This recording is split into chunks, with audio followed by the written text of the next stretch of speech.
Tina. It's great to have you on the Bainbridge podcast. Hey, Ben. It's great to be here. Happy holidays. Happy holidays. Yes, it's December 20th of 2022. So we're in that coming down from a big year and a big year ahead of us. I've been really excited about this conversation because you have such a unique background. You started at Deloitte in audit. Then you went to a growth equity investor focused on brands. Then you went to Circle Up. So I assume you were still doing sort of equity, but also maybe debt at Circle Up. And now you're at Oats Overnight.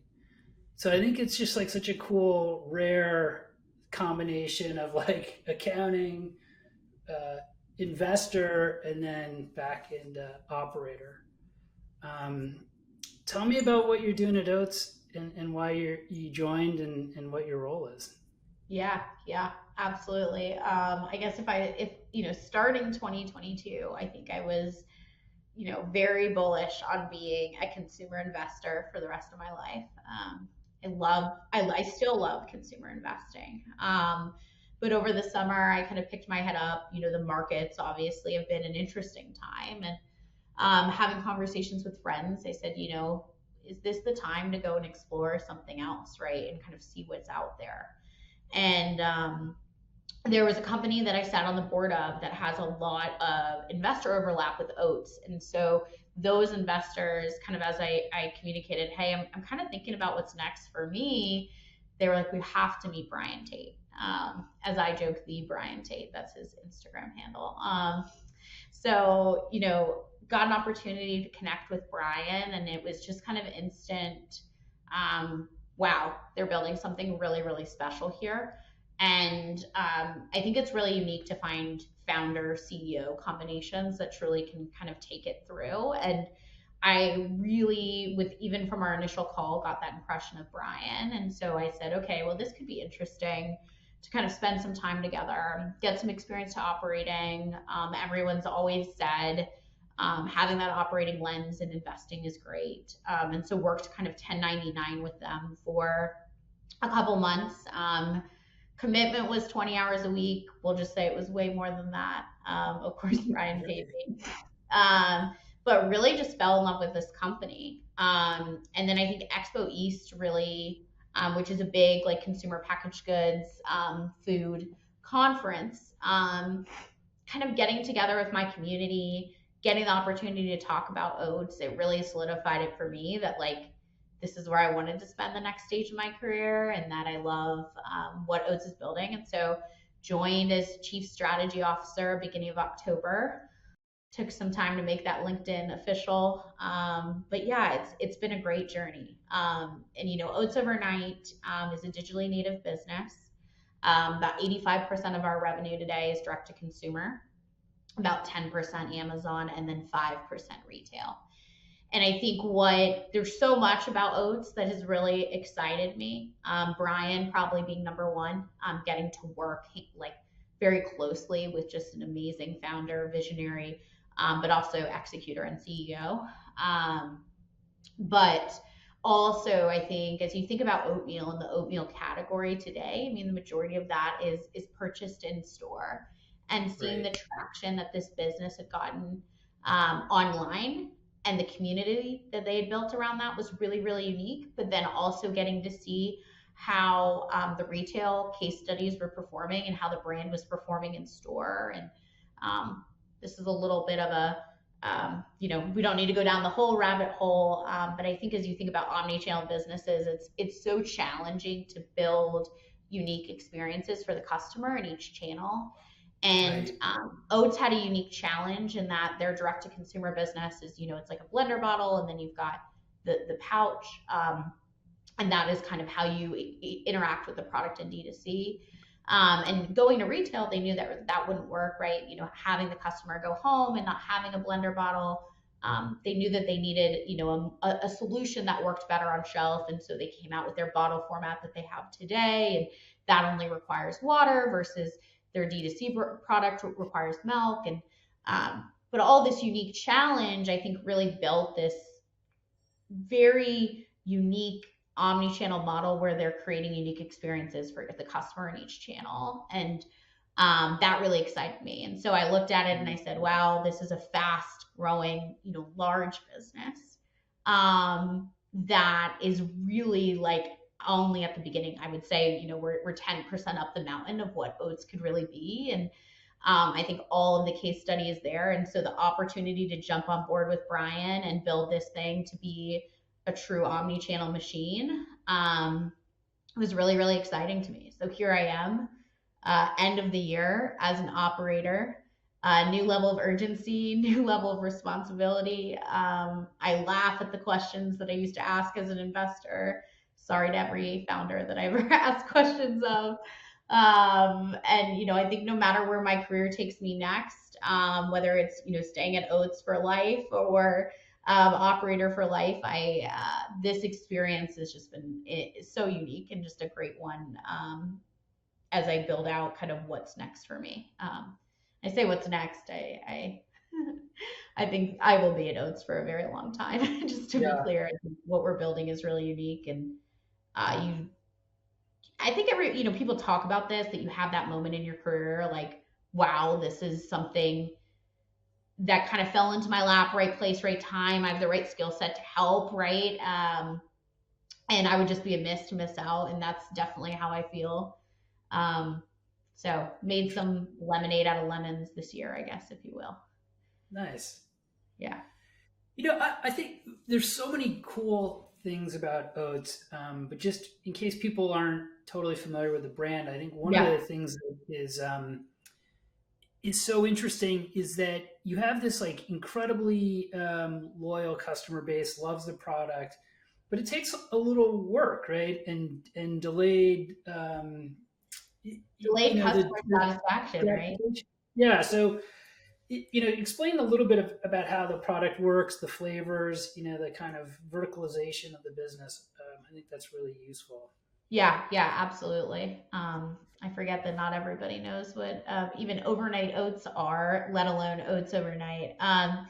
So Oats Overnight, our hero product, if you will, it comes in a pouch, and basically you pour our oatmeal into a blender bottle, and then you add milk, and then you shake it up, and it sits overnight.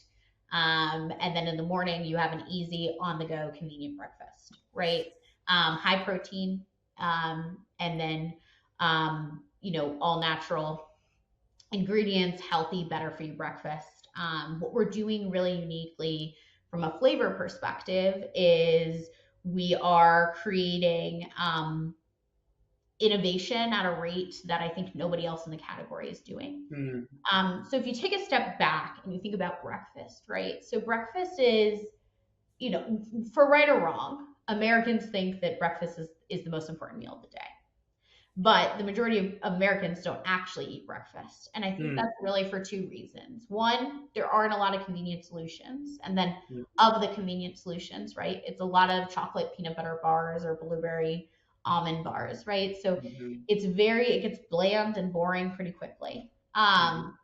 And so what Oats is doing is kind of solving both of those. So yes, there is a delay, right? You prepare it at night. It takes you about 15 seconds. You put it in your fridge. But in the morning, it's ready to go. I have a 14-month-old. I quite literally grab my breakfast out of the fridge on the go as my little one is throwing her passy at me. Mhm. We solve that convenient format. The other thing I'll say too is like this is a drinkable product. So ditch the spoon. It's completely unique. But what does that mean? It is very much on the go, right? So I think Right. you look at bars, even like when I'm eating, any bar today, right? I'm trying to open that as I'm driving. I'm trying to get to Right. daycare. I'm taking a work call. There's just too much going on. But Oats is just quite literally, you know, taking a sip as I'm running through the red light. So the convenience I think is really clear in how we solve that. And I think yes, there's some prep and involved, but the customer also with that comes anticipation. And I think as you Hmm. look at our community and what they tell us is like they wake up in the morning excited to eat their That's breakfast. cool. And I think there's an element of having to prepare it at night that creates that experience. Yeah, that's good. So that's the first part of it. But then the second part is flavor, right? So what Brian did very early on is we're vertically integrated. So we own our own factory in Tempe, Arizona. We have an amazing COO, Vincent Comerford. Literally could not run this without him. But that was really done because there's nobody in the industry that's really set up to create products the way we do. Just because there's your oat base, then there's your like protein powder, but then there's also like your mix-ins, right? And so that Right. could be like, for instance, like our mango custard SKU, right? That's like little chunks of mango right in there with your oats. And as you look at a lot of the co-manufacturing options out there today, they can't really process that mix in portion for us. And so Right. we've been able to create a really unique and proprietary manufacturing process, which I think is great for exit. But the reality is, and Brian might hate me for saying this specifically on a podcast, but the reality is, that could be replicated at any time. It would take money and it would take time, but it could be Right. replicated. But what we've done to really build a moat around this is we've heavily invested in an R&D team. So we have a 5-person R&D team, which Wow. means that we're able to launch new flavors every single month. And so what does that do? That solves the second problem that we talked about, and kind of my thesis in breakfast. The biggest problem is just the mundaneness of it, right? And not Hmm. getting that variety. And yes, people might be drawn to a specific format, but they're tired of eating chocolate peanut butter, and so they just stop eating Right. breakfast. Or worse, they go to a quick service restaurant to have something that's in no way healthy at all. Right. um, and so we've been able to create, now we have over 30 flavors. We have things like s'mores and fruity cereal and Mm. classics like apple cinnamon. And I think as you think about, it's really interesting too, like as you think about the coast versus the middle America, there's different taste preferences, right? Mm.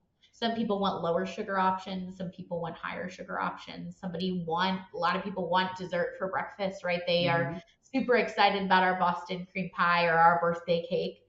And then there's, people like my husband that just, want something like apple cinnamon so they can have a little bit of flavor in their day and take on the day. And so Yeah. I, we are able to create that uniqueness and attract customers from across the country, no matter what their flavor profile are.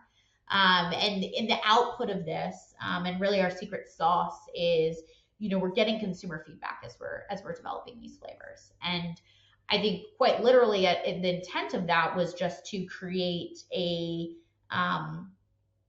good products right at the end of the day. Yeah. And what's the best way to create good products? Get consumer feedback, get feedback from people. But the byproduct of it is really community. And I think that is really exciting when you've created something that the customer feels like they are a part of, really and truly. There's just a different level of loyalty that you see versus other brands. Right. And I think while we were quite literally solving like a very practical issue in the breakfast category, we're on to something much bigger with this consumer feedback loop, and excited to be a part of that, be a part of the strategy going forward, and how we think about executing against that loop in retail and other Yeah. channel. Because that's going to be a challenge of continuing that throughput. But we're excited to tackle that challenge, and I think we've got some great ideas. And 2023 is going to be a big one, and I'm excited for it. So Yeah. yeah. Hopefully, I just went on a long tangent, but hopefully No, that. it's awesome. Well, actually, that leads to a great segue of like, how do you think brands or Oats specifically, or another brand, crosses that bridge, right? So you have this like, building a community online, like, oh, we all, hey, we have emails and social and like all sorts of tools that we can do that. Not saying it's easy, but if somebody's grabbing you off the shelf at Target, how do you start community? Yeah, yeah. And how do you think about that? Yeah. So I think, community is such an interesting word. It's like a buzzword, being a consumer investor, the number of founders that were like, oh, we have a community, our community, right? So what does that actually mean? So I think to me, community means somebody who's actively engaged. So Mm. we get 1,000 comments a day in our Wow. community, and that's about oatmeal. So an engaged community is something that really means something, and I think you get an engaged community really in my opinion, there's like three prongs to it. One, you have to be solving some sort of customer problem, right? That's the definition of any brand. Two, you have to have a good solution for that problem and quite literally a good product. So if it's food, it has to taste good, right? So if you're solving for, say I'm a keto product, right? I'm solving, hey, there aren't a lot of good keto snacks out there. And customers that are trying to be keto, like you've got to also have a good product, right? Because at the end of the Mm. day, customers aren't going to come back even if there is like a nutritional element to your product that creates something harder to make something good. And I think that's where a Right. lot of brands have been challenged. But three, you have to create passion around your product. And I think that's where community and engagement comes in. And there's a lot of brands that have created passion in very unique and different ways. Mm. I think of brands like topicals in the skincare space, where they've done incredible things and activations, I guess you would call them, digitally to get their customers involved in the brand and feel like they have an emotional connection to the brand. Oats has done our community feedback program, which has led to engagement and passion around what we're building. People like Patagonia, right? Their tenets as a company and how they speak and how they act goes way beyond their product. And then Mm. you have the tailwinds of people just wanting to wear that product, and when you have cool people wearing the product, and then every student, sooner rather than later, every investment banker is wearing the product, right? And it becomes a thing. So I think it really comes down to passion, and you can unlock passion in multiple different ways, and build community, but it's really challenging, and there has to be like a reason for it. Yeah. So Interesting. It's all it because yeah, when you're giving that example, you're like, okay, well, how many people are going to be like, want to talk about their oatmeal, and you're like, oh, if you frame it that way, you're like, well, probably not many. There's probably some that like, hey, I love this flavor. But when you sort of broaden it out, like you did with that Patagonia example, it's like you're so right. Like it's not like I don't know. Okay, hey, this fleece is awesome. What else do I have to say about it? But Patagonia has now embodied this incredible ethos, right? Very much owns that ethos. If you believe what Patagonia believes, then you are almost automatically in that. So how does like what is the kind of broader thing for oats? Is it breakfast? Is it nutrition? Is it like where's that additional outer layer yeah, of yeah. passion? And I think what we found is just that consumers are not being heard today, right? Mm. They don't get the opportunity to feel like they're truly a part of the product building Mm. process. And so I think what we have found is we are elevating the opinion. So like if you look at our community, we love negative feedback. That's just Right. as valuable as positive feedback, right? Our FID right now is matcha mango. So our flavor and development that we're testing out with our 70,000 subscribers is matcha mango. Matcha is a pretty polarizing flavor. Mm-hmm. Our engagement has been really high because people are all over the place, right? They're saying, if you don't like matcha normally, don't comment because I love matcha and I need this to be a SKU and this is great, to I absolutely hate matcha. Don't ever launch this flavor. This is, gross. To I don't get enough mango, to, and everything in between, right? Oh, the mango Yeah. pieces aren't elevated enough. And I think the key for us is we get that feedback, but then we communicate what that looks like.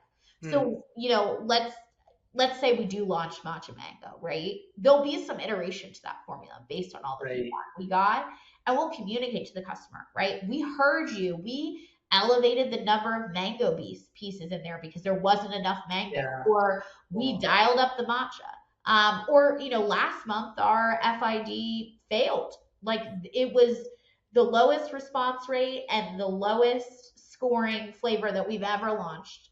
It was chocolate covered pretzel. We learned something really valuable. If you're going to launch chocolate covered pretzel, there better be pretzel pieces in it. And so we have some work to do on how do you let pretzel pieces not, sog overnight. But Right. we went back to our customers and said, we heard you. Like, we failed. And the response from our consumers was honestly just as passionate and excited as when, the month before we had launched coconut cream pie, and that was our highest rated SKU that we'd ever done, right? And we had said it's amazing, and they're all, in our community, when is coconut cream pie coming out, blah blah blah. Yeah. But so I think it's creating a true feedback loop. And quite honestly, like, most people can't do what we're able to do because we're vertically Right. integrated. And I think we've done a really good job of perfecting what our voice is, Yeah. and how we talk to the customer. So I think, long term we're in breakfast, but we could be in other categories. And I think the one thing that excited me, and sometimes I roll my eyes a little bit at this, but we have the opportunity to be like the next strategic in food, quite literally, with this strategy, right? Like, we do. I'm not saying that's what we do, but like, Yeah. we're on to something as far as how consumers respond when they're included in that innovation process. And so Yeah. we're excited to see where that goes and what that looks like. Yeah. Yeah. That makes so much sense because I was imagining while you were talking, like, what would happen if you tweeted at Quaker Oats or, sent them an email? Like, you might get a response, but it's like, here's more cinnamon apple for you. Like, they're not gonna Right. roll out a new flavor for. Yeah, Yeah. that's really powerful. So It's exciting. Oats is like, this powerhouse has a big future that could go past oats or overnight oats. What are some of the things that you've in your career? I mean, you've had the chance to look at and invest in and talk to so many brands. What do you think makes for a great brand? What is that a definition of a great brand? Yeah, definition of a great brand. Man, that's such a like loaded, exciting question. Um, the definition in my mind of a great brand is I want to be the brand that when somebody asks you, what have you tried that tastes good this week? We're at the top of the list every time. And so I think the definition of a great brand is the brand that your customers are your number one sellers, right? Because they're out there pushing your product every single day because they love it, they believe in it. So that's everything from, Rothy's to um, modern fertility to Patagonia, right? And there's different reasons why those brands are at the top of that household's, what I like to say, on the top of their tongue, right? I want to be on the Mhm. tip of the tongue. But I think that that's like ultimately like the North Star, right? You want Mhm. to be a household name that people are just talking about and they're avidly excited about. Mhm. I think how you get there, there's a lot of different ways to get there, but it comes down to like those three tenets I think every single brand has, which is, one, they're solving a problem, right? There's Mhm. something new that they're doing. They have an excellent product, and they've been able to unlock passion behind that product Mhm. and that brand. And I think at the end of the day, sometimes an amazing brand is highly correlated with an individual product. Um, and sometimes a brand is highly correlated with a concept, right? So, like, of course, Patagonia, first thing that your mind goes to is probably the jacket, right? But Mhm. outside of that, it's the broader ethos that you spoke to. So Mhm. that is an excellent brand. But then, I think about um, Rothy's, right? And I think about when I think about Rothy's, I think about the shoes. I understand that Mhm. they've innovated into other things, but they will always, in my mind, be highly correlated with shoes, and I think that's Right. that's okay too. Right. And I think where we're at on our journey is how far do we take this? And Mm-hmm. is Oats Overnight, and potentially we rebrand in the future, who knows? Wink, wink. But like, it is Oats Overnight. Like, are we going to be always associated with oats, or are we going to be associated with something bigger? Yeah. Um, and I think that's a delicate balance that a lot of brands struggle with. And I've seen a lot of brands try to become bigger and more, and it backfire Right. because they're not listening to their customer. And so I think for us, as you think about like our biggest challenge, that will be our biggest challenge going forward is Yeah. how far do we push the envelope and making sure that we're constantly checking back with our customer and making sure that the story makes sense and that the excitement is there. Yeah. Because we have something so unique today, and Oats Overnight is going to be a huge brand unto itself. And so as we think about future innovation, future category expansion, all of that, making sure we're going back to what does the customer think and what does the consumer think, and are we pushing the envelope too far or not? Right. And I think that's for every good brand. That's like I've seen a lot of brands that have not been able to push that envelope or tried to push that envelope and lost who they are in the process, and Right. um, gone from a good brand to an okay brand, when they could have gone to a good brand to a great brand, but in Right. a more limited product scope. So, Yeah. Yeah. anyways, I I think don't know that's if a, that fully answers your question, but it's something that's top of mind for me right now. yeah. Well, I do think that's an interesting distinction that you just made, which is, there's a natural tendency to try to expand the brand, expand the SKUs, attract a bigger audience. But then there's a sort of alternate, which is like, no, this is who we are, and we're just gonna, be something within that space, and then because you can certainly see examples of both of those. It's one thing has struck me from conversations recently is like the timing, right? Time. Mhm. I think that we can't are coming out of the sort of end of this period where like, oh, I can build a great brand in 3 years, right? Like, I mean, we're talking about Patagonia a lot. It took 50 Decades. years, right, to build to where they got. Like, what do you think about time? Like, is there just like a hey, it just takes a while, or can you really accelerate that, or what are your Yeah. thoughts there? I think, we're coming out of like the age of digital, right? Mm-hmm. Where you could quite literally had, 20 to 30 major brands that popped up in under a 5 year timeline, right? And they were able to do that because it was pre iOS. CACs were at an all time low, and the customer was at an all time high of wanting to experience products digitally. I mean, quite literally, if you look at the home category, I mean, that went through the roof in COVID, right? There were great Mm-hmm. brands that were built out of that. And so, but I think we're coming into like the next cycle of brand and what that means. And I think there's a few things that are happening all at the same time. You have Gen Z that is becoming a share of wallet.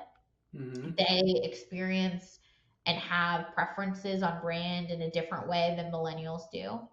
You have, obviously we are still dealing with COVID, and we'll still be dealing with it. I think 5-10 years down the road, but Mm-hmm. what I like to consider kind of our post-COVID height era, right? We're also dealing with, most likely a recession of some kind. I think that's pretty much written in the stars at this point. And so you have a lot of really interesting consumer behaviors that are all triangulating at the same time. And then probably the fourth and most important one too is, post iOS, right? That completely changed the way that brands were able to engage and target customers effectively, right? So Mm-hmm. you've got these four main trends that are all triangulating at the same time that I think are going to push people back to omni-channel in a way that's a lot more significant. I think omni-channel was a big buzzword like 2-3 years ago when Mm-hmm. people kind of saw the writing on the stars, but I really think that this is like the only way that brands are going to be built in the future. I don't think that digital is dead in any way. Quite literally, I work at a big, digital brand, but I think that the way that customers want to interact with brands is in, multiple channels. And I think being able to scale in multiple channels takes a little bit more time and a little bit more resource. So of course there will be brands that have that, 5 year whoa, like trajectory, right? And it's all relative. What's big to you? No, is 50 million in 5 years huge, or is 150 million, right? But Yeah. I think there will be, a few that break out that way. But I think that the path to building brand significance is that timeline is longer today. And Yeah. I think that that's why one of the reasons that I think venture capital and consumers specifically have realized, okay, return generation in this category looks a little bit different. And as a result, multiples have to come down because quite literally it takes longer to build a significant brand. Right. Um, I actually am of the mindset of like, this is a great thing, because I think it's going to force people to build businesses, whereas before we were building brands. And I think, brands are amazing. I quite literally have spent the majority of my career in brands, and I will always be a brand person. But I think for a while it was building a brand, and now it's building a branded business. And I think that Right. that's going to be really important as we think about the next stage of like, what is consumer. um, and I would say one of the things that attracted me to Oats is they have found a way to stay relevant digitally post iOS. And again, that comes back to those three tenets: solving a problem, having a good product, and having a community that's passionate behind it. And I think Yeah. if you have those things, you can tackle all these obstacles that are ahead of you, and continue to grow at a rapid rate. But it's going to force people to have those three things, because if you Right. don't, I don't know how you scale, and certainly quickly. Yeah. So I love that building a business as opposed to just building a brand, because that I think leads to a topic that you and I both really enjoy. It's a little wonky, but financial modeling. I love a financial model, Ben. I love it. Well, first of all, like shameless plug for Ben and Austin over here, but they are amazing. The tool that they're building at Bainbridge is really, really unique. And I think for somebody like us that, we have 70,000 subscribers, we're a pretty decent sized business. We have multiple segments of our business, multiple segments of even our digital business, right? Subscriber, non subscriber, all of that, that we're trying to understand. And they've built a really amazing tool that allows us to seamlessly, understand performance versus a forecast, but also understand, scenario planning, right? If we move to a 30% discount at first offer, like what does that quite literally do to our P&L? Because I think for so long, businesses, specifically in digital, have been very focused on cohorts and cohort building. And I think that's important. Like if you don't understand how your cohorts perform, that is a huge miss. But what I saw in VC all the time, and even saw in Oats to an extent, is like, how do you connect that performance to an actual P&L and like the actual cash flow operations of a business? And so, shameless plug, but Bainbridge has been a huge resource for us, in doing that. And I think you didn't ask me the question yet, Ben, but I'm sure you would. Like, I think that is the most important thing as you're building a digital business, is being able to take that cohort performance and interpolate that or extrapolate that onto a financial statement to truly understand what that means for the core of your business, which is your cash flow and your EBITDA. So Well, thank you for that. That was awesome. I really appreciate that. We've really enjoyed working with you guys, and I think one of the reasons we've really enjoyed working with you guys is because um, the more complex the problems are, the kind of more interesting they are to try to solve, and then the higher the stakes can be. So it's really fun to have a partner that recognizes the complexity, has the ambition to like, I want to find a way to be better. So it's really gratifying. So thank you. You talked about the cash flow and you talked about the cohorts and the margin. Why do you think it is, if you sort of take a step back, maybe not just Oats, but across your career, what is it that makes these businesses so hard to model or understand and ultimately run and improve? Like, what do you think Yeah. are getting in the way? Yeah, it's a great question. One, I have so much respect for every single entrepreneur that has started a business the past 5 years because, COVID was brutal, iOS was brutal. Like, there has just been so much that has happened that, we didn't really have a line of sight to, and we didn't know Right. how the consumer was going to respond. And I think that that is just a challenge unto itself, and that's where I think it's important to have a tool and have a model that you can quickly change inputs and run scenarios. And I think that's how a lot of founders survived the past 5 years, is because they've been able to quickly adjust what their business model looked like depending upon, like, what was the obstacle that presented that day. So I think that's first. But I think yeah, so I think that that's super important.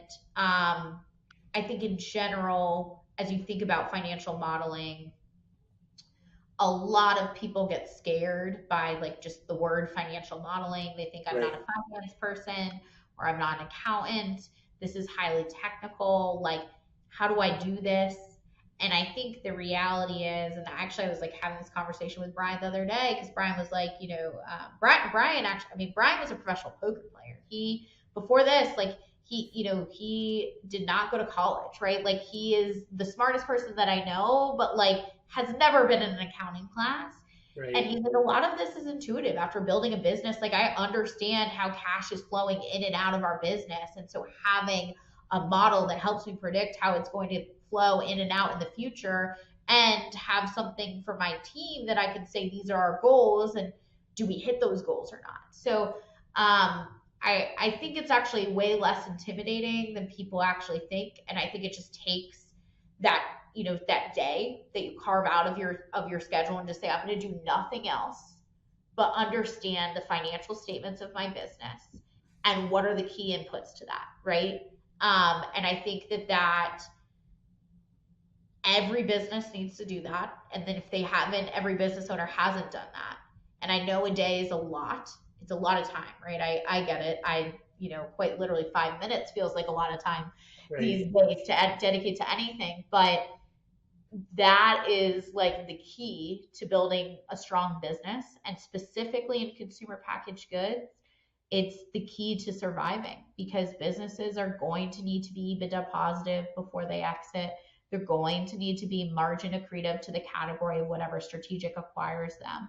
And Yeah. so understanding the levers of your business and how you can influence those levers is, like, really, really important. And I guess Yeah. in CPG, those levers are, revenue, gross margin, and EBITDA. And Yeah. then what is your cash cycle, right? And that cash cycle becomes less important at exit. But understanding, until you're profitable, what that cash cycle is and how you finance that cash cycle. Yeah. Um, I don't know if that answered your question, Ben, but No, it was I great. was talking about. It, it was interesting because I was a little surprised when you started how you focused on the rapid scenario planning. Why is that so important in your mind? I agree with you, but I'm curious why you started there. Yeah, I think so. Like, prior to Oats, I was a consumer venture capitalist, sat on the board of a lot of companies. All of these companies had budgets, right? Yeah. But what we know when you're growing a business is your budget becomes a little bit dated almost a month into the business, right? Right. And I think what a lot of founders have is they don't feel like they have the time in the day to scenario plan, and then they just make business decisions and strategic decisions on where to take the business without understanding how that impacts the financial statements. Yeah. And I think 2 years ago, when we were in the bullish market, we had the luxury of doing that. But Right. today, in the market that we're at, and where venture capitalists are at, and where investors are at in general, as a founder, you need to understand how every major strategic decision is going to impact your P&L and and understand what the levers are to that before you make that decision, or at Right. least have a projection on what that's going to look like. Because I mean, it's high stakes today, and it's high Yeah. stakes to get EBITDA, and it's high stakes to get gross margin, and not thinking through those and having a 500K misstep could quite literally mean, I don't mean to be a doomsday killer here, but it's kind of true. Like it literally could mean the death of your business. And Absolutely. so I think in this day, it's the most important. 4 years ago, it was like budget. What's our budget? What's our budget? I mean, for Oats, obviously we're setting a budget. We're going to hold ourselves to that budget, and we have KPIs and OKRs tied into that budget. All those things. It's Yeah. extremely important. But like you at any point should know what your budget should be, right? Because you're Right. running scenarios so frequently that hey, this is my current outlook on my business and what it looks like. Yeah. So So when you say strategic, I think sometimes people can think like, oh, do I, go into Target or Amazon, or do I raise this big round? But I think you're using the word strategic more like, hey, do we let CACs go to here, or yes, I mean strategic as in like, do we let CACs go to here? Do we increase spend to here? Do we mm, change our discount at first offer to here? Do we yeah, add a free gift with purchase? Do yeah, we launch a new product category? Do we, another good one is, do we go into Target, right? Understanding what that margin looks like. But I mean, quite literally anything that if you were talking to a potential investor, you would be excited about, like, oh, we're doing this as a business because it's going to right, impact our cohorts or it's going to impact this. yeah, You should be able to speak to what that business decision does to your P&L and L and to your balance sheet. yeah, um, or you think it will, right? Because also right, that's your way of judging whether it was successful or not. I mean, yeah, I sat on the board of companies that would do, like, let's just use the example of like a free gift with purchase or a discount offer, and they were excited by it, and we saw like take rate go through the roof, and it took 4 or 5 months to realize, oh wait, this is actually not a right, positive like customer for us, right? Like we're right, discounting too much. We don't break even for 12 months. This does not make sense, right? yeah, And I think that's fine because that was like the market that we were in a few years ago. But today, right, like we're not in that market. And so having tools that quite literally 60 days in, was that the right D2C decision or not? yeah, Or, I mean, retail's a lot different, right? Like retail's a long cycle, all of that. But I think understanding what your price is as you go into each retailer, how you stay price competitive in all the different channels, how you stay margin neutral, right? Like going through KeHE and Unify, that margin structure looks very different than going direct to, say, a Walmart or a Target. yeah, What the velocities are at different channels, how you create unique experiences at each customer. There's a lot into retail. There's less, like you can't like pick at it in the same way. Um, but there are a lot of companies as well that we're just like, oh, we won Target, so let's go. And I right, think you need to understand what that does to your margin. Is it right, is it positive? Is it negative? If it's negative, is there a way to get that positive in the future? Um, Maybe it's negative, but it's going to drive revenue up so much that your incremental dollars to the bottom line is worth it, right? It's about knowing all those, or having ideas of what all that looks like before. yeah. That's really interesting because like the your decisions are they're like the kind of week to week decisions that companies are having to make, leadership is having to make, and then what do you think like the ideal we've kind of experienced or heard that finance has kind of been de-emphasized inside the brands, marketing's been emphasized, it makes sense over the past year but or past years. What do you think that ideal decision making structure looks like in a brand? Not the Yeah. hey, I'm at 200,000 of sales, but kind of oats level sales. Like what would Yeah. be the Yeah. ideal weekly It's an structure? interesting question, Ben, because like you and I have quite literally had this conversation, right? Like, how do we like org, our finance department, what does that look like? So Yeah. today, you've got our CEO, Brian Tate, CEO and founder. Yeah. I'm our chief strategy officer. And then you've got Vincent, who's our COO. That Right. is our C suite. Okay. That will be our C suite for quite some time. The reason that we don't feel like we need like a full time CFO is that we feel like between Brian and myself and people like Bainbridge, and then we have like an outsourced accounting CFO group that we use Yeah. that have also been great and instrumental. But we feel like between Brian and myself, we have the internal capacity and capability to understand what inputs do we want to change, what's the strategy behind how Mm-hmm. we're looking at this scenario of the model. And then, Mm-hmm. with people like Brainbridge and AJ, we have the tools to Mm-hmm. execute on that. Mm-hmm. I think if you are an organization and a founder that is not financially savvy or feels comfortable in that realm, I think it's an incredibly important hire to make because you need just as much as you need marketing. You need that person that is close to your financials and business performance because they quite literally are the person that's going to raise their hand and say, "Hey, that's going to cost us 500K of capital, and we have 1.5 million of capital. And as we think about going out to fundraise, that's not going to give us enough cushion. And so Yeah. I understand that's going to raise revenue, but that comes at a cost, right?" Yeah. And Brian and I have this discussion all the time around, look, our CACs are great and our CACs are stabilized. When do we step up in that marketing, that monthly marketing spend, right? Because there's a Right. cost to that. Our current payback periods are somewhere between like 4 and 5 months, right? We're not going to Right. see that step up come back through our financials for 4 to 5 months. And are we at a Right. place where we're like ready to spend that? So I think it's a hire that's been de-emphasized, but it's incredibly important. But I guess I'm a proponent of you don't need somebody that is that, high power CFO. There are lots of ways to get to this problem. And so finding for your company who that person is for Oats, it's me and Brian Mm-hmm. that own that, right? Right. It's funny also with my background, a lot of people are like, "Oh, are you the CFO?" And I'm like, "No, I'm not only the CFO. I have other roles and responsibilities." But I do think it's incredibly important. It needs to be just as emphasized as marketing Yeah.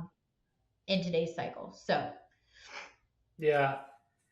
I think one other area that I think you'll have some real experience in is like um, the difference between when you see a company come in, founder or team come in, and they're able to answer those questions of like, well, we considered this and we considered this other thing. We ran these scenarios, and then this here's the range of outcomes, but we chose option A, right?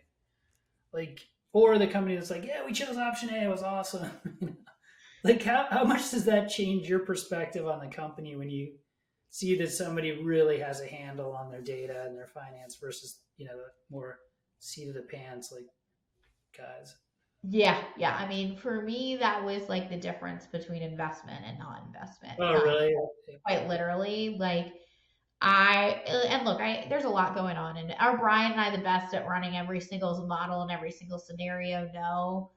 But I think people that understand how business decisions are going to impact their financial statements, that are talking through these things as a team. I mean, Oats, like personally, like we had a conversation with a amazing private equity firm in the space that is, still looking at, potentially investing in our business. But for them, they're like, look, we love the forecast, but like, what are the other scenarios? And we were like, oh, Yeah. okay, we're going to open the hood. And we just told them everything. We said, look, like, this is how we're building retail to happen next year. But there are like some other scenarios where it looks like this and it looks like this. And we're talking through strategies of like, do we do this? Do we do this? Right? This isn't like a hard quoted number that we just like came up with, right? And Right. I think for them that like completely changed the tone of like the opportunity to invest.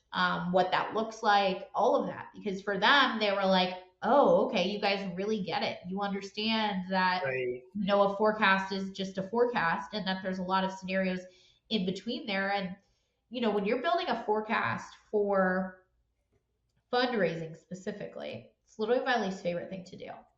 I hate it because you've got investors that want growth at all costs. You've got investors that are like, I want to see EBITDA first. You've got investors that are somewhere in between. You've got investors that don't know what the heck they want. And then when you Yeah. change something, they're like, oh, well, now you're this. Like, what? Yeah. Um, They're going to and bring that model out 2 years later. Like, hey, why aren't you here? yes, exactly. And then, like, what do the out years look like, right? Like, it's just a whole song and dance that I absolutely hated on both sides of it.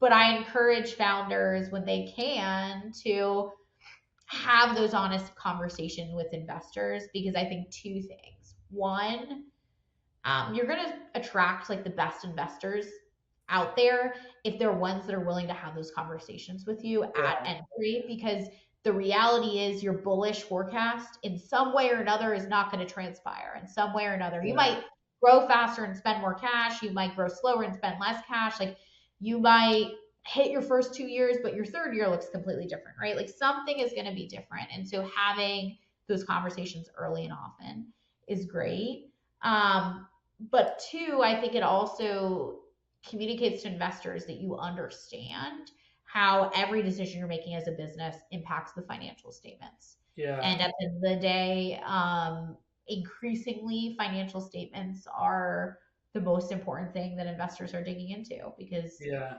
they need to see growth, they need to see incrementality, and they need to see EBITDA. And um, every single company out there, including Oats, says we're going to be break even next year. And being able to really have discussions around why and what that looks like and the scenarios to get there, I think sets you up for success in fundraising Yeah. in a different way. So I wish that founders, the founders that we work with, even if they aren't raising, could go have conversations like that with PE funds. I know the PE funds have no interest in spending their time doing that. But the level of rigor and sophistication in the modeling and the data analysis and the questions and the pattern recognition, like, can't help but make you into a better operator, yeah, and I totally. just think that, like, unfortunately, too many people, like, the first time they're having that conversation, it's like almost too late, right? They're like, I'm not ready. Like, oh, it's clear I'm not ready. They asked me a question, I don't even know what that means, right? Right. Or like, I can get that data to you, but it's going to be a month from now. It's like just that. So having that forcing function would be so useful, for people to kind of like get a shock to the system, like, oh, we need to clean this up. Yeah, it's a passion project of mine. When I find more time, Ben, I've always thought about, you know, almost like an advisory, but also just like giving back to the community of Oh, just that's a like, good idea. yeah, of having these like candid conversation about models and what they look like and what they're Yeah, doing for your business. Because I think there's so much support out there for fundraising and what should your deck look like, and like right. all those really important things. But I think the thing that's been missed the most from the venture community and the founder community is like bridging the gap and like having these discussions about like really and truly like what do your business fundamentals look like and what are the different scenarios to get to Yeah, whatever objective you're talking to. yeah, Um, and I think the best fundraisers are able to have those conversations. And then I think a lot of founders try to have those conversations and they're not received well, for various reasons. But I think it's mhm, mainly because they come across as being too wishy-washy. And so I think there is right. like an art in having these conversations and helping Yeah, founders navigate them. yeah. Nina, thanks so much. This is really fun. I really enjoyed our conversation. Yes. Thank you. And like I said, happy holidays.